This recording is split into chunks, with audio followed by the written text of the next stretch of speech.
Jangan meratapi nasib tetapi percayalah firman-Nya jilid 2. Bangkit bersama Kristus dan lakukanlah sesuatu yang dahsyat. Markus 5 ayat 28 dan 29. Sebab katanya, asal kujamah saja jubahnya aku akan sembuh. Seketika itu juga berhentilah pendarahannya dan ia merasa bahwa pendarahannya sudah sembuh dari penyakitnya.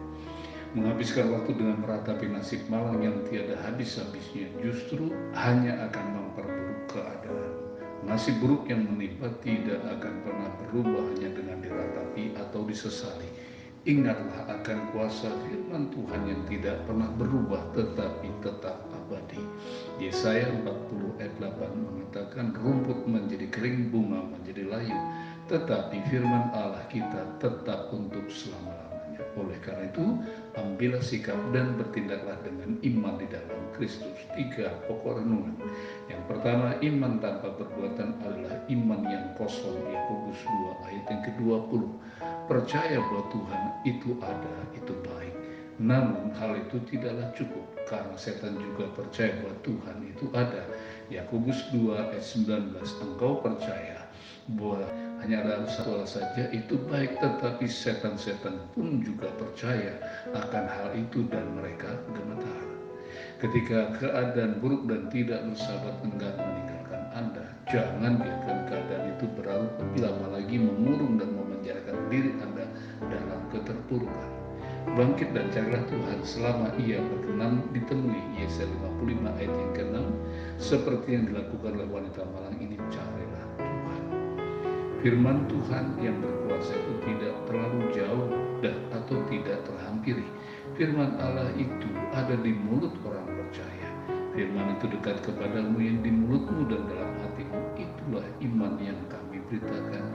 Roma 10 ayat 8 sampai dengan 10. Firman keselamatan itu akan menyelamatkan orang-orang yang berseru kepadanya.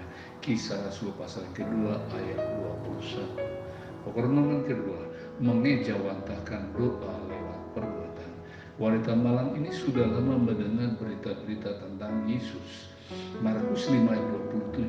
Sejak saat itu wanita malang ini membangun imannya dan menaruh pengharapannya pada Kristus. Dia percaya Kristus pasti akan mengabulkan permintaannya.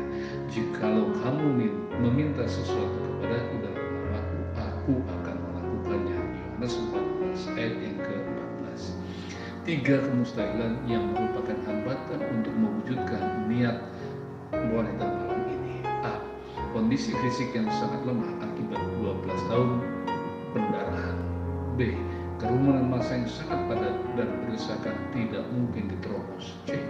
Tradisi dan hukum Taurat melarang dia menajiskan orang lain. Imam 15 ayat 19. Karena ganjarannya adalah hukuman mati.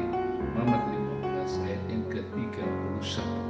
Tanpa peduli risiko, wanita malang ini menerobos ketiga hambatan tersebut demi menjumpai Kristus. Dia tahu bahwa Tuhan akan membuka lebar 3 pintu rahmat-Nya. Mintalah, maka akan diberikan kepadamu. Carilah, maka kamu akan mendapat. Ketoklah, maka pintu akan dibukakan bagimu. Matius 7 ayat 7 dan ayat yang ke-8. Wanita malang ini pun menjawab jubahnya dan sembuhlah dia. Yang ketiga, Tuhan senantiasa dekat dengan orang yang remuk dan rendah hati.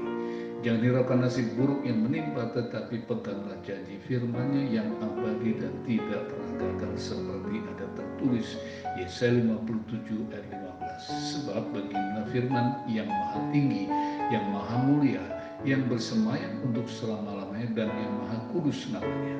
Aku bersemayam di tempat tinggi dan di tempat kudus, tetapi juga bersama-sama orang yang remuk dan rendah hati, untuk menghidupkan semangat orang-orang yang rendah hati dan untuk menghidupkan hati orang-orang yang remuk. Firman-Nya tidak akan pernah mengecewakan orang yang menaruh pengharapannya kepadanya. Roma 5 ayat yang ke-5. Tuhan berjanji untuk menuntun dan memuaskan hati mereka yang remuk dan rendah hati, serta memperbarui kekuatan mereka yang lemah. Yesaya 58 ayat yang ke-11. Selalu tersedia pengharapan bagi mereka yang percaya kepada Tuhan. Saya tutup dengan 3 closing statement. Yang pertama, Iman tidak dan bukan sekedar mempercayai keberadaan dan kuasa Tuhan, tetapi menghampirnya dengan kerendahan hati yang dilandasi pada kesadaran bahwa kita orang berdosa butuh belas kasihannya. Yang kedua, menangisi dan meratapi nasib buruk tidak akan menyelesaikan masalah, tetapi justru membuat hidup semakin terpuruk. Jangan biarkan iblis mempermainkan dan membenamkan diri Anda ke lebih dalam lagi dalam keterpurukan. Ketiga, dalam situasi seburuk apapun, rahmat Tuhan selalu tersedia bagi mereka yang rendah hati serta mau berseru kepadanya. Ratapan 3 ayat 20 dan 23. Ketahuilah, Tuhan itu dekat kepada orang yang patah hati dan Ia menyelamatkan orang-orang yang remuk jiwanya. Mazmur 34 ayat 18. Tuhan memberkati.